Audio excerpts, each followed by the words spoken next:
Shri Venkateswara gold తాకట్టులో ఉన్న మీ బంగారాన్ని విడిపించి కొనబడును.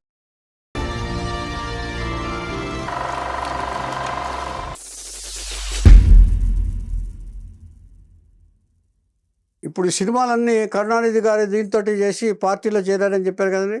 పార్టీలో బాగా జరుగుతుంది, వీళ్ళిద్దరు కాంబినేషన్లో బాగా చేస్తుంది. కానీ ఈయనేమో టెక్నీషియన్, ఎవరు కరుణానిధి గారు రైటరు. అవును, ఆయనకంటే ఈయనకి ఎక్స్పోజర్ ఎక్కువ ఎంజీఆర్కి, ఆర్టిస్ట్ కాబట్టి. సో ఈయన ఏం చేస్తున్నాడు, ఎంజీఆర్ గారు తన సినిమాలన్నింటిలోనూ ఈ పార్టీ సిద్ధాంతాలని అన్నాదుర్గ గారి ప్రేరణ మీదకి పార్టీ సిద్ధాంతాలన్నింటినీ జెండాని ఎక్కడ వీలైతే అక్కడ డైలాగులు పెట్టడం, డైలాగులు రాయించడం, ఇవన్నీ చేస్తున్నారు ఎంజీఆర్ గారు. సో ఈయన వల్ల డిఎంకే పార్టీకి విపరీతమైన క్రేజ్ వచ్చేసింది ప్రజల్లో కూడా. ప్రజల్లో కూడా విపరీతం వచ్చింది. ఇలా జరుగుతుండగా ఈ 62వ సంవత్సరంలో రెండో భార్య ఈ సదానందవతి లేదండి, ఆవిడ క్షయవ్యాధితో మరణించింది. ఇద్దరికి పిల్లలు లేరు. Note down. ఇద్దరు ఆవిడ ఫస్ట్ భార్య తంగమణికి కానీ ఆవిడ 3 సంవత్సరాల్లో పోయింది, చనిపోయింది. ఆవిడ అంటే గర్భిణీ స్త్రీగా చెప్పాను అంతే కదా. తర్వాత ఇప్పుడు ఈ సదానందవతి 10 ఏళ్ళు ఉన్నా కూడా ఈవిడికి పిల్లలు కలగల. ఇప్పుడు ఈయనతో పాటు హీరోయిన్గా ఒక ఆవిడ చేస్తున్నారు, విఎన్ జానకి గారు. ఆవిడకి ఆల్రెడీ పెళ్ళయింది, పెళ్ళై ఒక బిడ్డ ఉన్నాడు, ఒక కొడుకున్నాడు. ఎంజీఆర్ ఇష్టపడ్డాడు, ఆవిడ ఇష్టపడింది. 3 పిక్చర్లు చేశారు కలిసి వీళ్ళు హీరోయిన్స్గా. చేసేటప్పటికి వాళ్ళిద్దరికి ఒక అండర్స్టాండింగ్ వచ్చింది. పెళ్లి చేసుకుందాం అనుకున్నప్పటికి ఎంజీఆర్ లైకింగ్ వచ్చేటప్పటికి తన భర్తకు విడాకులు ఇచ్చేసి వచ్చేసింది వీడు. సెకండ్ భార్య, థర్డ్ 3 పెళ్ళి. ఏమండి ఇది అయిన తర్వాత ఇక్కడ ఆ కొడుకును కూడా ఈయనే చూసుకుంటానని చెప్పాడు ఈయన.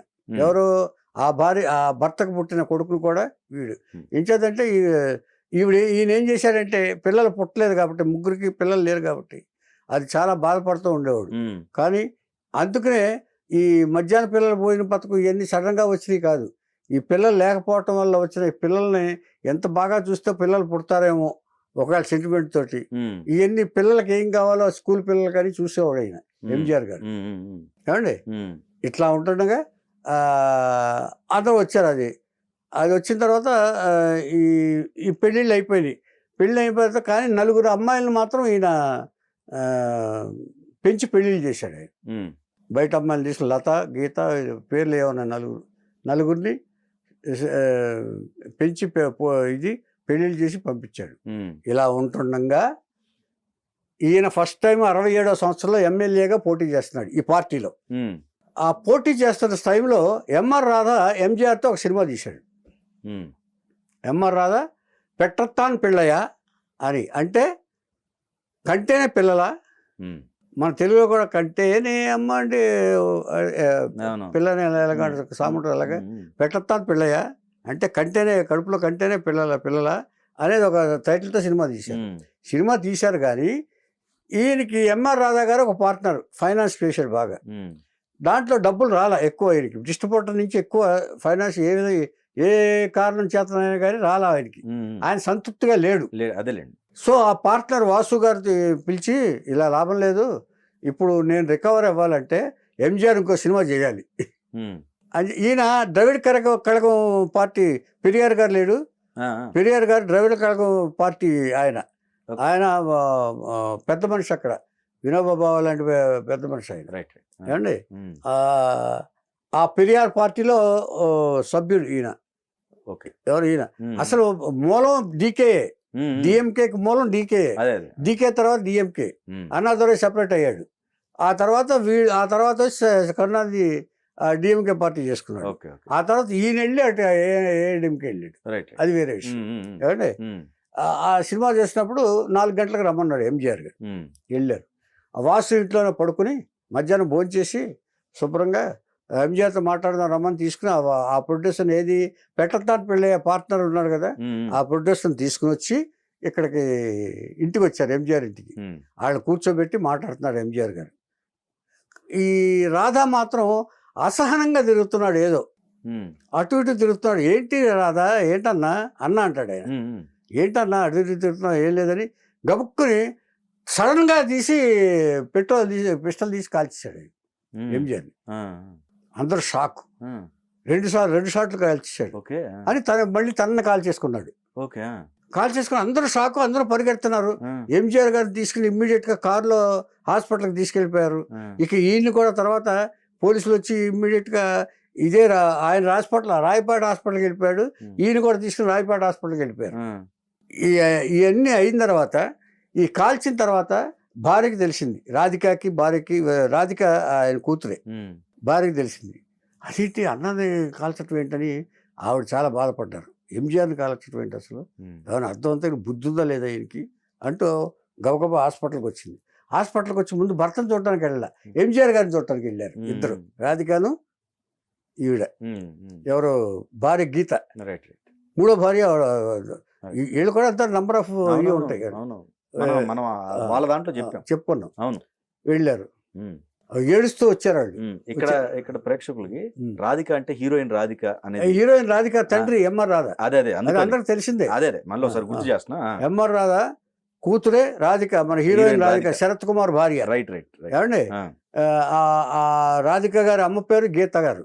ఈ మధ్యన చనిపోయారు కూడా ఆవిడ. వాళ్ళు హాస్పిటల్కి వచ్చారు. వచ్చి ముందు భర్తను చూడటానికి వెళ్ళా, ఎంజిఆర్ గారిని చూడటానికి వెళ్ళారు. అన్నా అంటూ వెళ్ళారు. ఆయన ఏమన్నా తెలుసండి, అప్పటికి గొంతు పోయింది, ఇది వినపట్టం మానేసింది, గొంతు పోయింది. మున్నాడి అన్నను పాతిటి వాంగు అన్నాడు ఆయన. ఇంత పెద్ద మనిషి చూడండి. చిత్తంటే కూతురును భార్య వచ్చారు, మున్నాడి అన్నను పాతిటి వాంగు అని చెప్పి అక్కడికి వెళ్ళాడు ఆయన. అక్కడికి వెళ్ళాక ఆవిడ ఇదంటే ఏదో అలా చేసేసాను, అదే చేసేసాను, ఆయన మీద ఏదో కోపం ఉంది నాకు అని ఏదో చెప్పాడు. కోర్టులో వేరే చెప్పాడులేండి. ఆయన మీద పార్టీలో చాలా ఇది ఉన్నాయి, పార్టీ వ్యవహారాలు అంటాడు కొన్ని, తర్వాత మమ్మల్ని ఇబ్బంది పెట్టాడని కొన్ని చెప్పాడు. ఒకదానికి సంబంధం లేని స్టేట్మెంట్స్ కోర్టులో ఇచ్చాడు. తర్వాత ఎంఆర్ రాధాకి 7 ఏళ్ళు సంవత్సరం ఇది ఇస్తే ఆ తర్వాత అప్పీల్ చేసుకుంటే ఎంజిఆర్ కూడా ఏమి సైలెంట్గా ఉన్నాడు, ఏమి అపోజ్ చేయలే. అప్పుడు తగ్గించమనంటే అప్పుడు 5 ఏళ్ళకి చేసి 4 ఏళ్ళకి శిక్ష వేశారు ఎంఆర్ రాధాకి. అంటే ఎంజిఆర్ రాధాని అన్నా అని పిలుస్తాడు, అంత గౌరవం ఇస్తాడు ఆయన. తనకంటే పెద్దోడు, 10 ఏళ్ళు పెద్దోడు ఆయన ఎంఆర్ రాధా ఎంజిఆర్ కంటే. ఏమండి, అలాంటి పరిస్థితిలో సరే ఆ ఇన్సిడెంట్ జరిగిన తర్వాత ఇది వచ్చింది కదా, ఈ మెడకి ఇది కట్టుకుని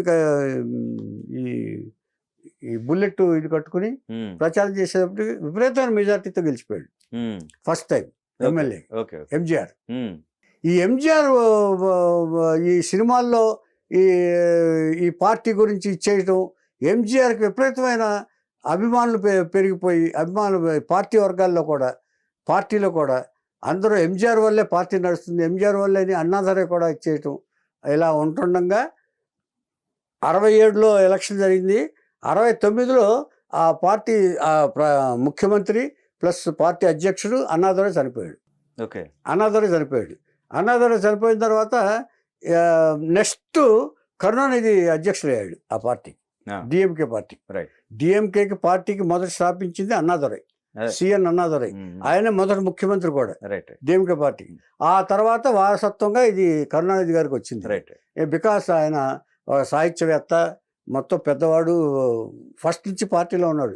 ఎంజిఆర్ తర్వాత కదా చేరింది, ఫస్ట్ ముందు ఈయన ఇది కదా కాంగ్రెస్ కదా, అలాగా ఆ డీకే పార్టీ నుంచి ఉన్నాడు కరుణానిధి గారు. ఇలా ఉంటుండగా ఇప్పుడు ఏమి స్టార్ట్ అయిందంటే అందరూ ఎంజిఆర్ లేకపోతే మన పార్టీ లేదు అన్న మాటలు వినపడటం మొదలుపెట్టినాయి అందరికి. మొత్తం స్టార్ట్ అయింది. కరుణానిధికి దుగ్ధ స్టార్ట్ అయింది కొంచెం. ఈ లోపల 1971 ఎలక్షన్లో బాగా ప్రచారం చేసి 67లో అయింది కదా, మళ్ళీ 1971 ఎలక్షన్లో డిఎంకే పార్టీకి గెలిపించాడు ఎంజిఆర్ గారు, ప్రచారం చేసి బాగా. ఏం పట్టించుకోడు ఆయన, పెట్టుకున్నాడు. కానీ అప్పుడు అక్కడ ఏం జరిగిందంటే ఆయన ఆ ఎలక్షన్లో ఏం ప్రచారం చేశారంటే మద్య నిషేధం పెడతాం అని ప్రచారం చేశాడు. ఎవరో కరుణానిధి గారు. ఎంజిఆర్ గారు దాన్ని సపోర్ట్ చేశాడు, బాగా ప్రచారం చేశాడు ఆయన తన వాయిస్ తోటి. మద్య నిషేధం పరిస్థితి మా పార్టీ ఇది, ఎవరికి ఏమి ఇబ్బంది కలగడం, ఏది ఆడతల్లులందరికీ కూడా ఇది మంచి చేయాలి చేస్తామని ఎంజీఆర్ కూడా ఇచ్చేశాడు ఆయన.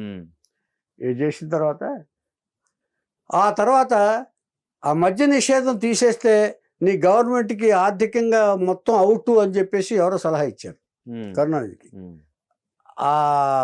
ఆ వాగ్దానాన్ని పక్కన పెట్టేసి మద్య నిషేధం తీసేలా మద్యాన్ని అమ్ముతూనే ఉన్నారు దర్శనం.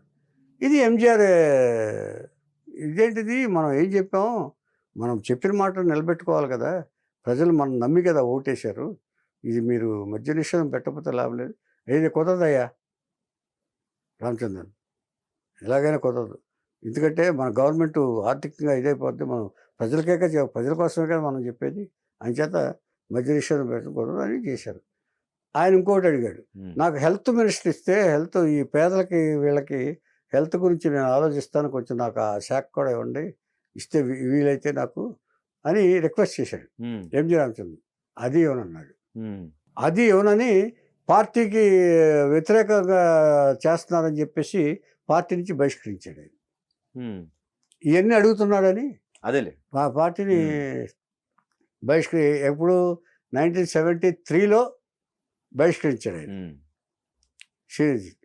వెంటనే బయటికి వెళ్ళాడు, సమావేశం పెట్టాడు. ఆయనకి అసలు పార్టీ పెట్టాలని కానీ ఇది కానీ పాప ఏ ఉద్దేశం లేదు. ఇంచేతంటే అన్నాదురై గారంటే ఒక ఇది, కామరాజు గారంటే భక్తి. ఇంచేత పార్టీలు వేరైనా కూడా వ్యక్తుల పట్ల చాలా గౌరవంగా ఉన్నవారు ఎంజి రామచంద్ర గారు. ఇంచేతంటే తన ఉనికిని కూడా కాపాడుకుంటూ తను పేద ప్రజల కోసం ఉన్నానని ప్రూవ్ చేసుకోవడానికి అహర్నిశం శ్రమించిన వ్యక్తి ఎంజి రామచంద్ర గారు. అంటే ఎంతమందికి హెల్ప్ చేశారో తెలిస్తే ఇది చాలా గొప్ప గొప్ప పనులు చేశాడు ఆయన. ఏమండి, ఇది అయినప్పుడు వెంటనే ఏడిఎంకే అని పార్టీ పెట్టాడు. తీసుకెళ్ళి కార్యకర్తలందరినీ పిలిచి అన్నా డిఎంకే ఆల్ ఇండియా లేదు అంతకుముందు, అన్నా డిఎంకే పార్టీ అని పెట్టాడు. పార్టీ పెట్టిన తర్వాత అప్పుడప్పుడు ఎలక్షన్ లేవు కదా, తర్వాత 73లో జరిగింది కదా, వెయిట్ చేశాడు ఆయన. ప్రజల్లో వెళ్ళి తిరిగాడు ఆయన. ప్రజల్లో తిరిగి ఇలాగ నేను పార్టీ పెడుతున్నాను మొత్తం ఇచ్చేశాడు ఆయన. పార్టీ పెట్టి చాలామంది డిఎంకే వాళ్ళు ఎంజీఆర్ పార్టీలో చేరిపోయారు. ఇంచేదంటే చరిష్మాటిక్ లీడర్ లేకపోతే పార్టీ ఏముంటుంది అనే అభిప్రాయం చాలా మందిలో ఉంది అప్పట్లో.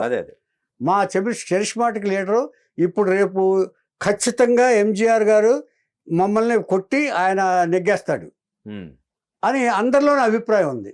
సో కొంతమంది అటు వెళ్ళిపోయారు, సీనియర్ లీడర్స్ కూడా వెళ్ళిపోయారు. నిధుంజలి అని ఆయన, రామచంద్రన్ ఇలా చాలామంది ఉన్నారు. వాళ్ళందరూ కూడా ఎంజీఆర్ సైడ్కి వెళ్ళిపోయారు. వెళ్ళిపోయి ఏడీఎంకేలో వెళ్ళిపోయారు. ఆ తర్వాత ఇదంతా స్ట్రెంగ్త్ పెరిగిన తర్వాత ఆల్ ఇండియా అన్నా డిఎంకే అని పెట్టాడు ఆయన. 77వ సంవత్సరంలో ఫస్ట్ టైము కాంగ్రెస్ తోటి ఇది పెట్టుకుని ఇచ్చేసి పోటీ చేస్తే మెజార్టీ స్థానాలు అన్నా డిఎంకే వచ్చినాయి. కాంగ్రెస్తో పొత్తు కూడా కారణం. ఆ కారణం అని కాదు, అందరితోనూ మంచిగా ఉండాలని కోరుకున్నాడు ఆయన. ఆయనకంటే ఇంటి కాదు, కామరాజు గారు మెయిన్ 10 సంవత్సరాలు కాంగ్రెస్ లో ఉన్నాడు కదా ఆయన, ఇంతకుముందు కాంగ్రెస్ లో ఉన్నాడు కదా, అదే అభిమానంతో. ఇది ఎంజీఆర్ గారికి పార్టీ పెట్టక ముందు ఆల్ ఇండియా అన్నా డిఎంకే పెట్టారు కదా, పెట్టకముందు ఒక ఇన్సిడెంట్ ఉంది, అది మర్చిపోయాను నేను చెప్పడం, నేను చెప్తాను ఏమండి. ఎలాగా ఇబ్బంది పెట్టాలనుకున్నారంటే ఆయన, ఎంజీఆర్ గారి సినిమా రిలీజ్ ఉంది. రిలీజ్ ఉంటే పోస్టర్లు ఉన్నాయి చూసారా, పోస్టర్ మీద బ్యాన్ విధించి ట్యాక్స్ పెంచేశారు బాగా మెడ్రాస్లో. అప్పుడు ఏం చేశారు ఎంజీఆర్ గారు, ఏం చేశారు, ఏది ఈ ఎలక్షన్ జరిగే ముందు జరిగిన సంఘటన చెప్తున్నాను. ఈ బహిష్కరణ చేస్తే లోకం చుట్టిన వీరుడు అనే సినిమా రిలీజ్, తెలుగు ఉంది, ఉలగం చుట్టం వాలిబన్ అది సినిమా. అది చేస్తే పోస్టర్లు ఎక్కడ అయితే మెడ్రాస్లో ఎక్కడ పోస్టర్లు అతికించకండి, మిగతా తమిళనాడు అంతా అతికించండి అన్నాడు ఎంజీఆర్. అక్కడ దెబ్బతిన్నాడు ఆయన.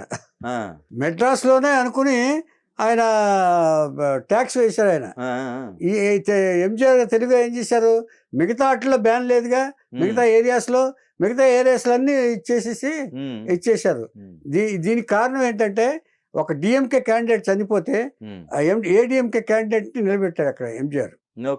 అది ఫ్లాప్ చేయాలని చెప్పేసి కరుణానిధి గారు ప్రయత్నించారు. కానీ ఎంజీఆర్ గారు చరిష్మాతో 2 లక్షల మెజారిటీతో గెలిచాడు ఆయన. ఆ క్యాండిడేట్ ఏడిఎం క్యాండిడేట్. సో ఆ తర్వాతే 77 ఎలక్షన్స్కి వెళ్ళారు కాంగ్రెస్తో పెట్టి. అంతకుముందు 75 ఎమర్జెన్సీ వచ్చింది. 75 ఎమర్జెన్సీ వచ్చినప్పుడు డిఎంకే ఉంది. లీడర్స్ని చాలా మంది అరెస్ట్ చేశారు. ఏది ఇందిరాగాంధీ 75 ఎలక్షన్ ఇది ఎమర్జెన్సీ పెట్టారు. ఏమండి ఇలా పెడుతుండగా 77వ సంవత్సరంలో చీఫ్ మినిస్టర్ అయిన తర్వాత కామరాజు గారి మీద ఉన్న గౌరవంతో పొత్తు పెట్టుకుని వాళ్ళకి 27 సీట్లు వచ్చినాయి కాంగ్రెస్కి. ఈయనకి 132 సీట్లు వచ్చినాయి. టోటల్గా 234లో మిగతా వాళ్ళు ఈ డిఎంకే మిగతా ఇవన్నీ షేర్ చేసుకున్నారు. ఈయనకి 132 వచ్చి గవర్నమెంట్ ఫామ్ చేసి వెంటనే మద్య నిషేధం తీసేశారు, అమలు చేశారు ఫస్ట్. ఏమండి ఇది అయిన తర్వాత అక్కడి నుంచి చేసిన తర్వాత జనతా గవర్నమెంట్ వచ్చేసిన తర్వాత ఈ డిఎంకేలు వాళ్ళతో చేతులు కలిపేసి వీళ్ళు ఎంజీఆర్ అవినీతి పాలన చేస్తున్నారు, అది చేస్తున్నారు, ఇది చేస్తున్నారు. వాళ్ళకి ఏం తెలుసు నార్త్ వాళ్ళకి. అంతే ఇమ్మీడియట్గా టాపుల్ చేశారు గవర్నమెంట్ని. ఎంజీఆర్ గవర్నమెంట్ మళ్ళీ ఎలక్షన్స్ అన్నారు, రాష్ట్రపతి పాలన పెట్టేసామన్నారు. ఏది 80లో 80కి ముందు. అది 80కి ముందు తర్వాత 80లో ఎలక్షన్ పెడితే మళ్ళీ ఎంజీఆర్ వచ్చాడు. మళ్ళీ ఎంజీఆర్ వస్తే 84లో ఇది ఇందిరాగాంధీ మర్డర్ జరిగింది. అయిన తర్వాత రాజీవ్ గాంధీని ప్రైమ్ మినిస్టర్ అవ్వమన్నారు. నేను అలా వెళ్ళను, ప్రజల ఇది కోరుతాను, నేను మళ్ళీ ఎలక్షన్కి వెళ్తానన్నారు. అప్పుడు ఈయన గవర్నమెంట్ ఉంది, ఎంజీఆర్ గవర్నమెంట్. అప్పుడు ఇంకెంత ఒక సంవత్సరమే కదా, 80లో ఎలక్షన్ అయితే 84లో ఇది కదా, అంచేత మేము కూడా వచ్చేస్తాం ఎలక్షన్కి అని చెప్పారు. కరుణానిధి వ్యతిరేకించాడు. ఏం చేద్దంటే అప్పుడు అనారోగ్యంగా ఉన్నాడు కొంచెం ఈయన ఎంజీఆర్ గారు. అపోలోలో టెస్ట్ చేయించుకున్నాడు, యూరిన్ ఇన్ఫెక్షన్ ఒకటి, తర్వాత ఇది ఇంకేదో ప్రాబ్లమ్స్ అయ్యో ఉన్నాయి. ఆయన అపోలోలో డిక్లేర్ చేసి అమెరికా పంపించమన్నారు ఆయన్ని. ఇంకా అమెరికా వెళ్ళలేదు. ఈ లోపల ఇక్కడ జరిగింది అక్టోబర్ 31 ఇందిరాగాంధీ చనిపోయింది. ఇందిరాగాంధీ చనిపోయిన తర్వాత నవంబర్ 5న ప్రత్యేక విమానంలో ఎంజీఆర్ గారిని అమెరికా పంపించారు, బ్రూక్లిన్ హాస్పిటల్కి ఈ ట్రీట్మెంట్ కోసం. ఈ ట్రీట్మెంట్ కోసం వెళ్ళిన తర్వాత ఇప్పుడు నెదుంజేలియన్ ఆప్షనల్ ముఖ్యమంత్రిగా ఉన్నారు. ఆయన ఆపద్ధర్మ ముఖ్యమంత్రిగా నెదుంజేలియన్ నెక్స్ట్ లీడర్ ఆయన, సెకండ్ ఇది ఉంటారు కదా అన్నారు. ఇప్పుడు రాజీవ్ గాంధీ గారు ఎలక్షన్ అనౌన్స్ చేశాడు. అయితే మేము వచ్చేస్తాం, ఇంకెంత 6 నెలలు 7 నెలలు ఉంది కదా, మేము ఎలక్షన్కి వచ్చేస్తాం. ఎంజీఆర్ గారితో మాట్లాడి అమెరికా వెళ్ళి మాట్లాడి మేము ఎలక్షన్కి వచ్చేస్తా ఉన్నారు. ఇది కుదరదు అన్నాడు ఆయన. ఇదేంటంటే ఇప్పుడు కనుక ఎలక్షన్ పెడితే ఎంజీఆర్ ఏమో హాస్పిటల్లో ఉన్నాడు, సింపతి ఓట్లన్నీ ఎంజీఆర్కి పడిపోతాయి, మాకు ఛాన్స్ ఉండదు ఈసారి కూడా అనేది ఎగనెస్ట్ చేశారు. కానీ రాజీవ్ గాంధీ వినలేదు, దాంట్లో ఎలక్షన్ పెట్టారు. అప్పుడు కూడా గెలిచాడు. ఆయన హాస్పిటల్లో ఉండి ఆ హాస్పిటల్లో కట్లతో ఉన్న ఫోటోలన్నీ ప్రచారం చేసి ఇచ్చేశాడు. దీనికి ముందు జయలలిత గారిని పార్టీలోకి ఆహ్వానించాడు.